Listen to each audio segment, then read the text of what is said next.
செல்வ மகள் அழுகை போல் ஒரு சில்லென்ற சங்கீதம் கேட்டதில்லை. பொன்மகளின் புன்னகை போல் யுக பூக்களுக்கு புன்னகைக்க தெரியவில்லை. என் பிள்ளை எட்டு வைத்த நடையை போல எந்த இலக்கண கவிதையும் நடந்ததில்லை.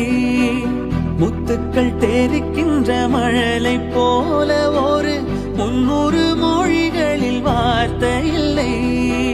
தந்தைக்கும் தாயமுதம் சுரந்ததம்மா என் தங்கத்தை மார்போடு அணைக்கையிலே.